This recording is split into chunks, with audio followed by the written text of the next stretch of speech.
Alright guys, here with Devin Shultz, Red Demon. What's up, my brother? What's going on? So we're gonna give you guys an in-depth look. You guys have seen this car on our channel so many times, but we've never given you like an in-depth walk around. So let's do this, man. Let's walk around it, show us the changes, and then we'll fire her up and let everybody hear the car. Sure. Yeah. So it looks really similar to the Red Demon V1. It does. A whole lot of changes up front. What we mainly changed up front was the front suspension design. Okay. So to incorporate the 10-inch wide tire, we went with the wider fenders, Magnus billet spindles, custom upper and lower control arms, and some wider tires. Nice. Other than that, I mean, it's pretty much straight out of V1. That's awesome, brother. Same trans, same motor. We were able to even, like, the intercooler pipe is straight out of the old car, the intercooler, the header, all that stuff. We had to make like a new down pipe and cold hot side pipe for the turbo, and that was really it. Have you guys weighed the car or seen any of the changes? Or? Yeah, we have actually. With me in it, it's 2475. Nice. So I mean, it's within 20 pounds of the old car. That's awesome. Even with it being a lot more structurally sound, in my opinion. That's great. Yeah. So you can kind of see some of the, between the old car, we had a carbon floor in the old car. This one's got the factory floor pan. Yeah. Probably what I like the most, you can't really see it right now, is but basically we teed off of the nitrous system to a regulator that throws the chute for us now. Nice. So I mean, it's really, I haven't gotten used to it yet. I'm always hitting forth and reaching up for the chute Yeah. still, but you know. So is it on a button or is it? It's the red button. Nice. The green button's the go button. That's like the nitrous override for third and fourth, and then the red button is to pull the chute, so I can have both hands on the pass from the 8th mile all the way to the end. Heck yeah, man. So, how much nitrous are you hitting it with? well, the pills are a 220 shot, but it's progressive. So in first gear, I use 30% of the 220 shot.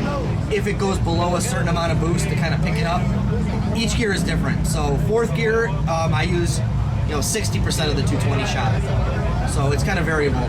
Nice. So, All right, let's go ahead and fire up. yeah, to start it up, we just power these two up. I usually wait for the wideband to warm up just a touch. Is that a picture of Red Demon on your Yeah, on your dash there? Yeah, That is awesome, brother.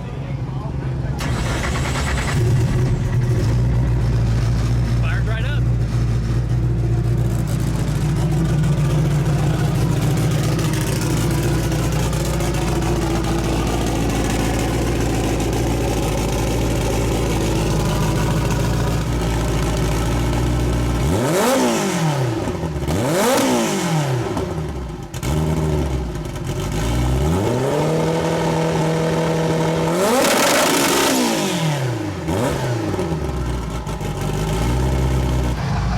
So I'll show you under the car here.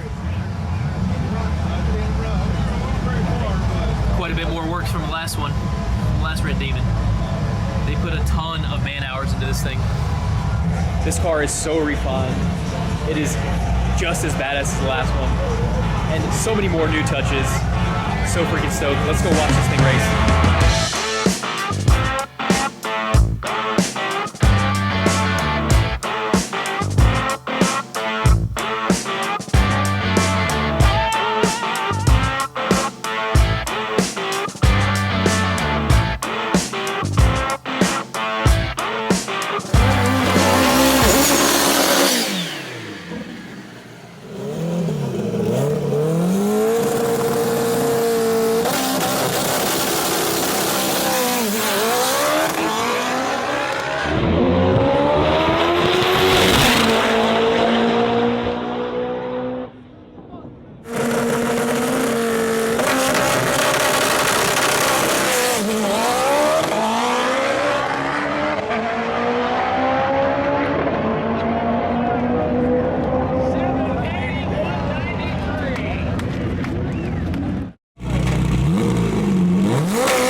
How you doing? I'm Devin Shultz from Boostin Peformance, and behind me we have the Red Demon, actually the second version 2 Red Demon. We're here at TX2K 2021. It's good to be back out here. The stands are full, the parking lot is packed, and it's good to be back to life. Honestly, it feels great to be here. So the original car, we were pushing for a 6-second pass out of it. We were super close. We got it down to 7.0, best mile an hour, 215 point something or other, and just pushing for the 6-second pass, and it became all about the 6-second pass and not so much about just having fun with friends and family racing the car. So that kind of was like an eye-opener to me. You know, we ended up pushing ourselves too hard, and in Bradenton, when we were testing the car at a private track rental, we actually put it into the wall and ruined the car. So there was really no way to fix it. So what we decided to do was we picked up a fresh, clean shell, no rust. Aaron Gregory, a lot of you guys know him. He's like the fastest auto DSM. He's one of my good friends. He helped me with the chassis at our shop here in Illinois. All the fabrication work was actually done at Boostin. Me, Aaron, my guys, and we actually got the car built at a real casual pace, just kind of off shop hours in about a year. So I mean, there was no real goals to get it done by a certain event or get it done to go 6s by this time. Like, I'm actually over going 6s. I know that this car will do it, but I'm not gonna push it. I know that it'll happen eventually, and our goal here at TX2K is just to go some rounds, hopefully win the event. That's really my goal. So some of the changes with the new car versus the old car had the stock floor pan cut out of it. Basically, the chassis structure was built into the unibody of the car. There was a lot more floor structure there because the floor was cut out. But in my mind, I think that car had a little bit more flex than I'd like. And with the new car, we decided to basically leave the factory floors in it. We were able to put a little bit less floor structure in it, but I think overall, the integrity of the car was much improved versus V1. There's a lot of bracing from like the rear trailing arms up to the front of the car that we braced in the chassis. So it's not just like same car, you know, put a cage in it, throw everything else in it. I mean, we really tried to, where we could, improve upon it. Some other things in the rear that we changed is a really unique anti-roll bar. It basically picks up off of some points that you don't factory-wise. It was a really unique way of doing it. Our front suspension is a little bit different. So I mean, it looks the same, but everything is tweaked just a little bit. Yeah, some other stuff we did with the front suspension is the stock 2G suspension with the spindle design and the way it kind of hooks above the tire with the upper ball joint. You can't put anything wider than an 8.5-inch tire on the car. So with this car, we wanted to design it and be able to run 10-inch wide tires all the way around. We were able to do that in the front with a Magnus billet spindle kit, and we have some whole shot 10-inch wide wheels. So we were able to put a nice 10-inch wide tire in the back. One of my buddies, Claudius, and his friend is working on a billet rear spindle for us, so we can get a 10-inch wide tire in the back also. So in the front, we got the 10-inch wide tire on by kind of going out. We got, you know, carbonetics fenders to cover that, and in the rear, we want to get the 10-inch wide tire on it by kind of going in a little bit more. That's the plan with that. As far as the electronics are concerned with the car, it's pretty much the same as the old car. I actually took the wiring straight out of it and just dumped it right back into this car. So it runs a Haltech Elite 2500. We're going to be upgrading to the Nexus soon here, probably in the next 6 months or so. As soon as they can fit us in their schedule, they're actually going to wire the car for us. So we're looking forward to that. So we run a Bullet Racing billet block. It's still a 2-liter stock stroke. We build it in-house. We've got some proprietary piston and rods that we use. It's like our 5th revision.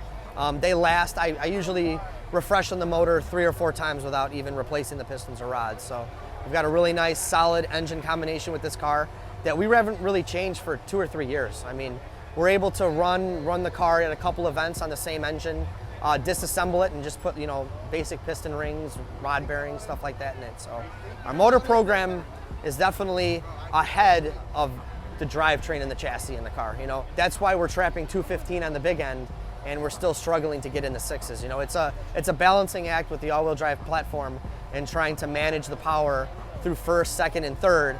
I mean, the car's not even close to full power until 4th gear, and that's basically 8th mile. So, you know, if you got a rear drive chassis with a Power Glide or a TH400, you know, you can apply that power a lot sooner and a lot smoother. So that's kind of what we're working with the new car. I'm hoping to put a big mile an hour on the board maybe this weekend, but the 6-second pass is definitely going to take some time, especially with the chassis changes that we've done with the car. We run a Precision 88-84 turbocharger, and the boost, I mean, at this event, the DA right now is actually in the negatives. So we turn the car down, it should be maybe 70 pounds of boost. In Bradenton, 2 weeks ago when it was 90 degrees, we were running 85 pounds of boost. So, I mean, it kind of depends on the conditions, what kind of boost you're running, but, even running 70 or 75 here, it's gonna make more power than it does at 3,500 feet there at 85 pounds. So that's kind of the challenge right now is it's a new car, a new chassis. We only have data in 90-degree conditions, so we're trying to come up with a baseline for these colder conditions. We do dyno tune the car in-house on our Mustang dyno, but we don't run it at max power level. I mean, it starts spinning the tires, and there's really no point. We just basically tune the car at the track, get the VE table the way, proper, and then you can kind of figure out, if you run the car at 20 and 30 pounds, you can kind of figure out what it's going to do at 40 and 50, and you bring it to the track and you go from there. If I had to guess on power, I mean, on our dyno, we've made, I think, 1,400 on our Mustang dyno. But if you go with the weight of the car and the trap speed, I would say somewhere 1,600, 1,800 horsepower, somewhere in there.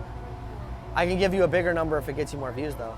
2,000 horsepower. No, the drivetrain is all the same stuff that was in the old car. It's a Mitsubishi-based transmission, factory case, a lot of stuff. It's got a PPG gear set in it. Nothing special there. The transfer case is our Stage 4, which has a bunch of billet housings on it. And then the key ingredient was the Magnus billet gear set. So now we have a transfer case that we can go to events and actually, be consistent and not break every 5th pass like we were with the factory gears. The rear end is 3000 GT rear end. So it ends up being the same gear ratio as an Eclipse rear end. It's just a little bit bigger, beefier, bigger ring gear. So, I mean, the whole drivetrain is Mitsubishi based. There's nothing that's swapped for another car or, a kit where you put the automatic transmission. I mean, everything is literally Mitsubishi based in the factory location, and we're using that. So.